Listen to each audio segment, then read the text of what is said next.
నమస్తే. సామాన్యుడి చేతిలో సామాజిక అస్త్రం నెంబర్ 1 న్యూస్‌కి స్వాగతం. నేను రవీంద్ర.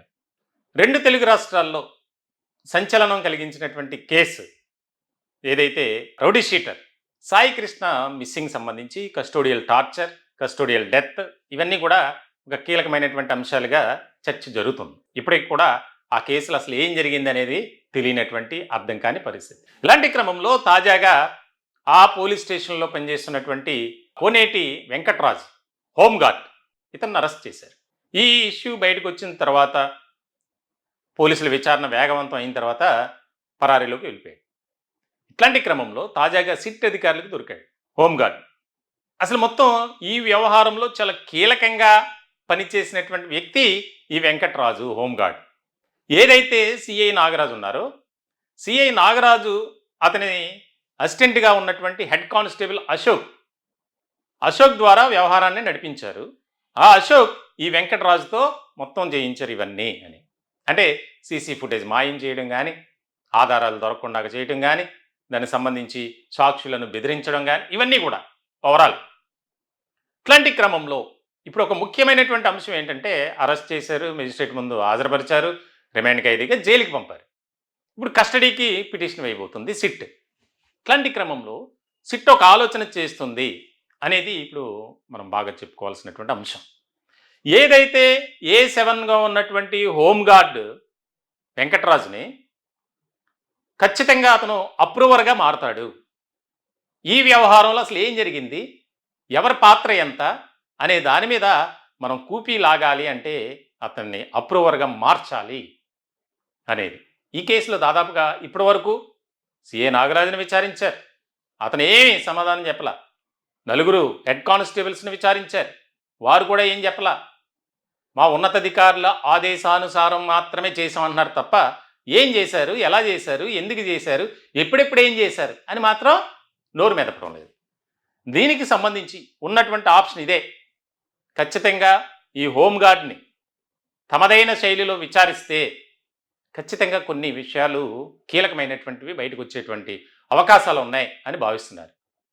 ఓవరాల్గా ఈ వ్యవహారంలో ఎప్పుడైతే సాయి కృష్ణ మిస్సింగ్, సాయి కృష్ణని హత్య చేశారు పోలీసులే, దానికి సంబంధించి డెడ్ బాడీని కూడా మాయం చేశారు అని వార్తలు వస్తున్నటువంటి నేపథ్యంలో సామాన్యుడి చేతిలో సామాజిక అస్త్రం నెంబర్ 1 న్యూస్ ఏదైతే సాయి కృష్ణకు సంబంధించి ఆయన మేనమామ ములపూడి నాగేశ్వరరావు ఆయన్ను ఇంటర్వ్యూ చేయడం జరిగింది. ఆ తర్వాత మిగిలినటువంటి ఛానల్స్ కూడా ఆయన వెంటబడ్డాయి. అప్పుడు విషయం బాగా ఇదైంది. ఇట్లాంటి క్రమంలో ఖచ్చితంగా ఈ హోంగార్డ్ ఇచ్చేటువంటి సమాచారం ఏదైతే ఉందో కీలకంగా మారబోతుంది. అప్రూవర్గా మారితే చాలా విషయాలు వస్తాయి. ఎందుకంటే రాజకీయంగా కూడా ఇది కాస్త ఇన్వాల్వ్ అయి ఉన్నారు కాబట్టి నాయకులు, నేతలు, వారి పేర్లు కూడా బయటకు వస్తాయి. ఆల్రెడీ సిఐ నాగరాజు ఈ విషయాలన్నీ చెబుతారు అనుకున్నారు, కానీ ఎక్కడ కూడా ఆయన సైలెన్స్ నాకు తెలియదు, ఏమో, ఇలాంటి సమాధానాలే విచారణ అధికారులకు ఇచ్చారు. ఇలాంటి సందర్భంలో ఖచ్చితంగా కస్టడీ పిటిషన్ వేసి అతన్ని కస్టడీలోకి తీసుకొని వెంకటరాజుని హోంగార్డ్ని ఎలా అయినా సరే వివరాలన్నీ రాబట్టాలి. ఎందుకంటే ఆర్థికపరమైనటువంటి అంశాలు కూడా ఈ కేసుతో ముడిపడి ఉన్నాయి. అవి బ్లాస్ట్ చేయాలి, ఓపెన్ చేయాలి. ఇది ఇప్పుడు సిట్ అధికారుల దగ్గర ఉన్నటువంటి ప్రధానమైనటువంటి టార్గెట్.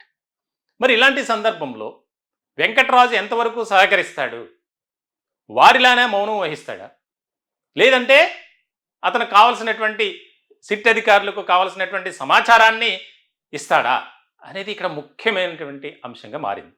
మొత్తానికైతే ఇప్పుడు పోలీస్ వర్గాల్లో జరుగుతున్నది ఏంటంటే ఈ వ్యవహారంలో సాయి కృష్ణకి సంబంధించినటువంటి అంశానికి సంబంధించి హోంగార్డ్ అప్రూవర్గా మారేటువంటి అవకాశాలు ఎక్కువ ఉన్నాయి.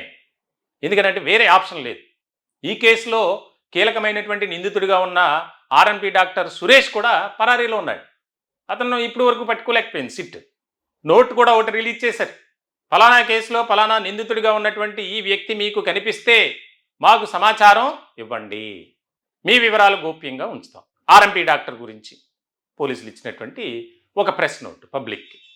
మరి ఇలాంటి సందర్భంలో ఈ కేసు చాలా కీలకమైనటువంటి అంశంగా మారి ఇప్పటికీ కూడా చర్చ జరుగుతుంది. ఆల్రెడీ సిబిఐకి వైఎస్ఆర్సీపీ అప్రోచ్ అయింది. దానికి సంబంధించి ఇది మేము పరిగణలోకి తీసుకొని దీన్ని ప్రాతిపదికన తీసుకొని మేము కేసు విచారించేటువంటి ఆ స్థాయిలో ఉన్నటువంటి కేసు కాదు అని తేల్చేసింది. ఇక సిబిఐ విచారణ అనేది ఈ కేసులో లేదు.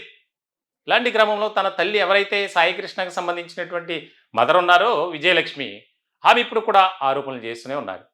ఈ కేసులో ఇంకా పెద్దవారు ఉన్నారు, పోలీస్ అధికారులు ఉన్నారు, వారిని విచారించండి, వారిని అరెస్ట్ చేయండి, పొలిటికల్ లీడర్స్ కూడా ఇన్వాల్వ్ అయి ఉన్నారు, వారు కూడా అసలు ఎందుకు నా కొడుకుని చంపాల్సి వచ్చింది, సరే అతని మీద ఉన్నటువంటి కేసులు ఆ కేసులకు తగ్గట్టు విచారించాలి కదా, ఒక వ్యక్తి ప్రాణాలు తీయమని ఏ చట్టం చెప్పిందని ఇప్పుడు కూడా ఆమె బిగ్గర స్వరంతో మాట్లాడుతున్నారు. మరి దీనికి సంబంధించి నేషనల్ హ్యూమన్ రైట్స్ కమిషన్ సభ్యులు కూడా ఎంటర్ అయ్యారు, విచారణ చేస్తుంది. మానవ హక్కుల సంఘాలు, ప్రజా సంఘాలు ఇది నిగ్గు తేల్చాలి, ఎట్లయినా సరే ఈ కేసును నీరుగార్చేటువంటి అవకాశాలు ఉన్నాయి కాబట్టి ఆ రకమైనటువంటి విధానం వద్దు, నిజమైనటువంటి నిందితులు ఎవరో వారిని విచారణ చేసి పూర్తి స్థాయిలో సమగ్రంగా విశ్లేషించి దర్యాప్తు చేసి పట్టుకోవాల్సిందే అని. మరి ఈ హోంగార్డ్ అప్రూవర్గా మారితే చాలా కీలకమైనటువంటి అంశాలు బయటపడే అవకాశాలు ఉన్నాయి అనేది మాత్రం ఇప్పుడు పోలీసు వర్గాల్లో, రాజకీయ వర్గాల్లో కూడా చర్చ జరుగుతుంది. చూడాలి మరి వెంకటరాజు సిట్ అధికారులకు సహకరిస్తాడా, లేదా సిఐ నాగరాజు మిగిలినటువంటి వ్యక్తుల్లాగే కానిస్టేబుల్స్ లాగా అతను కూడా మౌనం వహిస్తాడా అనేది ఇక్కడ మరికొద్ది రోజుల్లో తేలేటువంటి అవకాశాలు ఉన్నాయి. ఈ టాపిక్పై మీ విలువైనటువంటి అభిప్రాయాలు కామెంట్ రూపంలో తెలియజేయండి. దయచేసి మా ఛానల్ని సబ్స్క్రైబ్ చేసుకోండి. Thank you.